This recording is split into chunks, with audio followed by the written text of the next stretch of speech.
If you wish, I will put up 3 shelters, one for you, one for Moses, and one for Elijah. While he was still speaking, behold, a bright cloud covered them. And behold, a voice from the cloud said, This is my Son, whom I love. With him I am well pleased. Listen to him. When the disciples heard this, they fell face down to the ground, terrified. But Jesus comes and touches them and says to them, Arise and stop being afraid. When they looked up, they saw no one except Jesus. As they were coming down the mountain, Jesus instructed them, Don't tell anyone what you have seen until the Son of Man has been raised from the dead. Transfiguration. It's a word I don't use every day. If you're a Harry Potter fan, you've heard it used in a different way. But this word describes the change in Jesus' appearance. Matthew says his face shone like the sun, and his clothes became as white as the light. And that's all Matthew has to say about that. You're invited to use your own imagination and try to imagine what that must have looked like to Peter and James and John. But Matthew does not dwell on those details.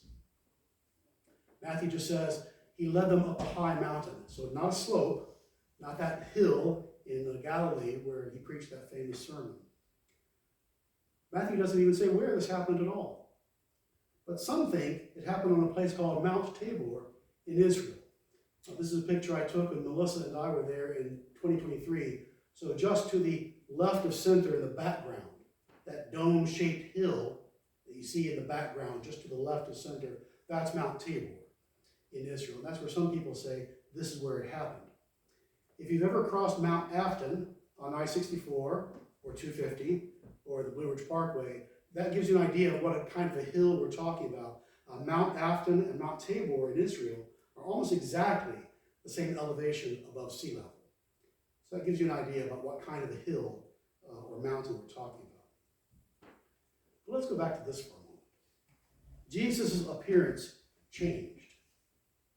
But this story is not really about what Jesus looks like. Because Matthew tells us next to nothing about what Jesus looks like, either before the Transfiguration, during the Transfiguration, or afterwards. That's okay. There's that famous verse in 1 Samuel, right, where we're told that God does not look upon the outward appearance. God looks upon the heart. It's a lesson to teach us that outward appearances are what they are, but don't make them any more important than they really are. And Jesus himself warns us not to pay too much attention to appearances. He says in Matthew 23:28, hypocrites appear to people as righteous on the outside, but on the inside, they are full of hypocrisy and of wickedness. And you know, that's one of the complaints that non-Christians have about us Christians, is that we're hypocrites. The church is full of hypocrites, they say. Well, if you ever have a friend who tells you that the church is full of hypocrites, please say to them, well, this church decided to put on their sign outside their church. They say, this church is not full of hypocrites. There's always room for more. It's not bad. It admits that we're not perfect. And we invite you to join us because you're not either. So please join us, fellow hypocrites. Matthew wants us to pay less attention to the change in Jesus' appearance. Matthew wants us to pay more attention to something else. And Matthew shows us what he wants to pay attention to by this word, behold. Again, that's not a word I tend to use in my daily speech. But if you grew up with the King James Version, you're used to that. The King James translates it behold, and that's what I used in our translation today.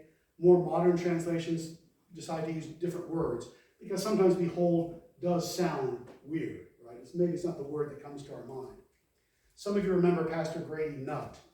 If you ever watched Hee Haw, you may recognize that name. Pastor Grady Nutt died in 1982, but he was a great humorist.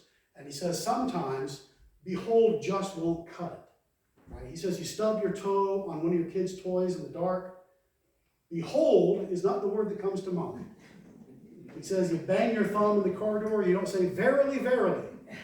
Probably some other non-Bible sounding word is the first word to come to mind.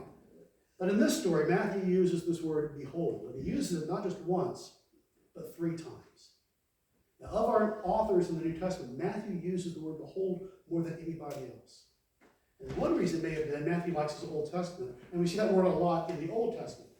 And the Hebrew word that gets translated behold is thrown in there very often when we're called to pay attention to what God is either doing right now or what God is about to do. So you could snap your fingers the way you might do to your dog, right? You can't say, hey, right? Get their attention. Behold is what we have from our older translations. And that's the word Matthew uses here. And we see this a lot in the New Testament. Matthew uses it the same way that behold is used in the Old Testament. But instead of just saying what God is doing or what God is about to do, Matthew wants us to pay attention. Matthew calls us to pay attention to what Jesus is about to do. So when they bring a paralyzed man to Jesus, Matthew says, behold, and then Jesus heals him. Matthew says, behold, a woman who's had a flow of blood for 12 years comes to Jesus, and Jesus heals her. Matthew says, behold, a blind person cries out to Jesus to be healed, and Jesus heals him. Matthew uses this word behold to get our attention, to focus our attention not on appearances, but on what is really happening in that moment. So what is happening in this moment? Again, we get the word behold 3 times. Behold, Moses and Elijah are speaking with Jesus. Behold, this bright cloud shows up, and behold, a voice. Matthew wants us to pay attention, but really not so much about Moses and Elijah. We're told nothing about what they look like. And even though we're told that they're talking with Jesus, we don't have a record of that conversation, as much as we might like to know what the 3 of those guys were talking about. Matthew says, behold, a bright cloud overshadowed them. No comment about that at all. But our attention has been raised. We readers of the Bible have been trained. When we see the word behold, we know God is up to something. We know Jesus is up to something. What is about to happen? It's the 3rd time. The 3rd time Matthew uses the word behold, because now the voice is speaking from the cloud. It's God's voice. And God is saying what we heard first of all at the baptism of Jesus. It's the same voice from the same heaven. At the baptism, God says, this is my Son, with whom I am well pleased. And here at the Transfiguration, the exact same words, but with a little bit more. And that is what Matthew has been asking us to pay attention to. Because we hear God say, this is my Son, the beloved. With him I'm well pleased. Listen to him. That's what Matthew has been building up to. And that's what happens here. But now look what Matthew says. When the disciples hear this, that's not an accident. When the disciples hear the voice, that's the first time we get a glimpse of what's going on in Peter's mind and James's mind and John's mind. What is the reaction? They are terrified. They fall face down on the ground, and they are terrified when they hear God say, listen to him. Well, why?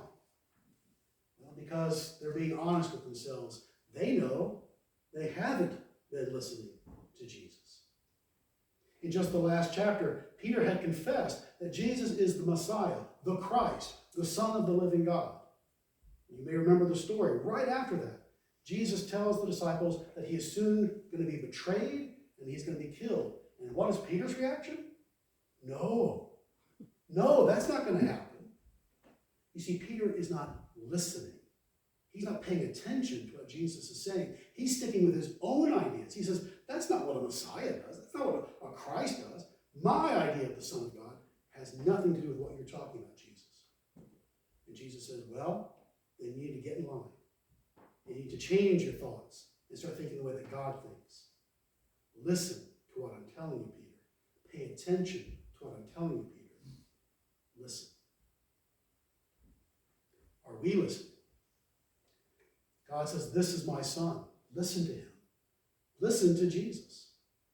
Are we? Are we listening to Jesus when he says who he really is and what it really means to follow him? The church is not full of hypocrites. Not yet. There's always room for more. We aren't the church because we are perfect. We are the church because we have responded to God's call to listen, to learn, and to love. But Matthew doesn't tell us this story just to smack us in the head. He doesn't want to just tell us we're not perfect. We have mirrors at home. We know we're not perfect. Matthew tells the story because there is still good news to be shared. The disciples fall to the ground terrified because they know they've not been listening. But Jesus does not leave them there. That's not the end of the story. Look what Matthew says now. Jesus comes to them. You've heard the saying, Jesus meets us right where we are. This is why we say that. That's what Christmas is all about. That's what the incarnation is all about. We can't get to heaven. Jesus comes to us. Jesus meets us here, takes on flesh and blood like we have. Jesus comes to them. And he doesn't demand that the disciples get up and come to him. No, Jesus comes to his disciples. He comes to us. He comes to us when we are face down on the ground, full of our own fear. And now look what happens. Jesus doesn't just tell the disciples to stop being afraid. He does one thing before that. First, he comes to them, but then Matthew takes the time to point out that he touches them. And this is a word that Matthew uses almost every single time that Jesus heals someone. Jesus doesn't have to touch them. Jesus doesn't even have to say you are healed. Jesus just has to will it and it's going to happen. But Jesus takes the time to come to the disciples who are face down on the ground, full of their own fear. And he touches them. And to the readers of Matthew, this is a sign of what Jesus is really doing. Jesus is healing them. Matthew uses the same word many times. When Jesus heals a leper, first Jesus touches him. When Jesus heals a woman who has a fever, first he touches her. When Jesus heals a blind man, first Jesus touches him. Touch is our signal to let us know what is really happening here at the Transfiguration. It has nothing to do with what Jesus looks like. It has everything to do with what Jesus is doing. And what he's doing here is he's healing his disciples. Don't pay attention to what Jesus looks like, says Matthew. Pay attention to what Jesus is doing. He's healing them. But what is he healing them of? Their past. They fell to the ground terrified because they heard God say, listen to him, and they knew in their hearts they had not done so. So Jesus is healing them of their past, of all the times that they didn't listen to Jesus. And then Matthew tells us in that last point on the slide, even before the disciples get up off the ground, they look up and notice that their attention is all on Jesus. So they are ready to get up and begin again. They are ready to get up and to try again. This is Matthew chapter 17. You don't have to go many more pages in Matthew's gospel before you realize, even after this event, the disciples are still not perfect. They are still just like us. Matthew tells us in his last chapter, chapter 28, that even when the disciples see Jesus raised from the dead, Matthew says, some of them doubted. After all of that, some of them doubted. The followers of Jesus are never perfect. We are not perfect now. Sometimes we are afraid. We might be afraid of our past catching up to us because we didn't listen to Jesus. But Jesus comes to us. He meets us right where we are. He touches us, and he heals us of our past. And then Jesus says to us, arise, get up, and stop being afraid.